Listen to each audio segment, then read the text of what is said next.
What up, gang-a-lang? Carolina Jackpot time. Chickadee check, checking in. It is Monday morning. Happy Labor Day to everyone out there. Maybe a lot of you are working like I am today. Maybe some of you are off. There's an awful lot of traffic out here on the roads. I don't know if people are traveling to work or they're just traveling to screw around or do whatever, but hope you have a great day no matter what you're doing. Last night, Florida State versus LSU. Well, it's over, Rainy. It's been settled. I guess that the hype was real. Jackpot did something I wouldn't normally do yesterday, probably about 30-45 minutes before kickoff. I don't normally support teams that I don't like as far as gambling, and I try to make bets that are smart when I do them. I just had a hunch.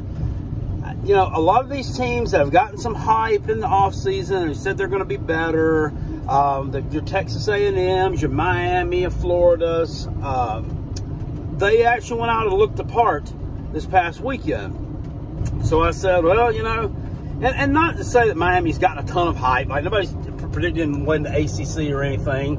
And nobody's predicting Texas A&M to win the SEC. But both those teams are just examples of some that have gotten some hype. One that has gotten a lot of hype that really didn't look great, I guess you could say, was Ohio State. But, I mean, they won the ball game. Didn't cover the spread or score a ton of points against Indiana, which has been the norm for them at least the past 5 or 6 years. But they still got a convincing win, and Indiana wasn't ever going to seriously challenge in that game. USC came out, the Trojans came out and looked really good the other night. Offense looked really good. So I just had that feeling that Florida State would win this ball game. My takeaways from it: Florida State needs to clean themselves up as far as just emotion on the field and too many penalties, personal fouls, all this garbage. It's going to hurt them down the road. I think they'll probably get that cleaned up. Another take: LSU is a flawed team and they're overrated. If LSU plays a team that has a decent quarterback with a good offense, they're dead in the water. I.e., see last year's games against Tennessee and Georgia. They are not what they're cracked up to be. They have some talented players on both sides of the ball, but they can't put it together for whatever reason. I really thought Brian Kelly was a really good coach. He really didn't make some good decisions last night. He left points on the board, or points on the field, I should say, not kicking field goals when his pride had him go for it on fourth down. You were playing a road game, essentially. It was a neutral site, but it was a road game. And Florida State had the momentum all night long.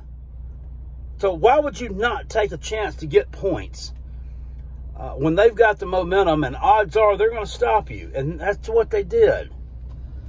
This doesn't make a lot of sense to me. But no, I'm not a coach. From the outside looking in, it's easy to say what you do, just what I do. So there's that. Florida State's 1-0 and does look like a legitimate top 5 team. They really do. It's funny. What's it been? Just 3 years ago, maybe? Florida State was probably the worst team in the league. They were horrible in ACC play. In 2018, the Trevor Lawrence freshman year, when Clemson won the national championship, they went to Doak Campbell Stadium and beat Florida State 59-10. That's not been that long ago. That's been 5 years ago. 5 calendar years. Look what they're doing now. Let's go back 5 calendar years ago and look at what South Carolina was doing in 2018. 3rd year under Will Muschamp. Wet farting it up. Getting a win here or there against, Vandy, a terrible Tennessee team. Losing games to Texas A&M, getting blown out by Georgia. What are you doing now? It's 2023. What are you doing? You're going to get blown out by Georgia. Lost to North Carolina. Offensive line, horrible. It's just like there's no improvement whatsoever in 5 years. But yet in 5 years, teams like Florida State and Tennessee have just totally turned their programs around. And please spare me well, you do realize that Tennessee and Florida State were blue blood programs, Carolina Jackpot. It was only a matter of time before they come back up. No. Not debating the fact they're not blue blood programs and have not won national championships, but I mean, look at Nebraska. I mean, they went into the shitter, what, 20 years ago? When was that they played for a national championship? Like 2001? So over 20 years ago. They went into crapper, and they haven't been out since. And it really doesn't look like they're going to get out anytime soon. If you watch their game Thursday night, that was an embarrassing performance. Very, very wet fartish. No offense whatsoever. It's just bad. It was bad. But I put out a tweet last night in the first quarter of or at the end of the first quarter of the Florida State LSU game, and a lot of people enjoyed it. And if you're a Gamecock fan, you'll definitely know what I'm talking about. I just tweeted out, is Jaheim Bell's mama on here bitching yet? He ain't had but one touch all night. And if you'll remember last year, Jaheim Bell's mother was all over Twitter, all over social media, bashing the Gamecock coaching staff and the fan base and everybody she could under God's green earth because her son wasn't getting the touches that she thought he should get. Just very childish, very, you know, that's something that is smacks of like middle school. A kid in youth league. This guy's a grown-ass man in college, and his mom is on here tweeting at people about him not getting playing time. Just a terrible look. So I just wondered if she was doing that to the Florida State coaching staff either. But everybody loved it. But then in the second half, he scored a touchdown on a touchdown run. Then he caught a pass for a long touchdown from Jordan Travis. Everybody's like, horrible take tweet down. No, I ain't taking the tweet down. I meant it when I said it, and there's that. I mean, congratulations, I guess. Yeah, I'm really going to lay off him the rest of the season.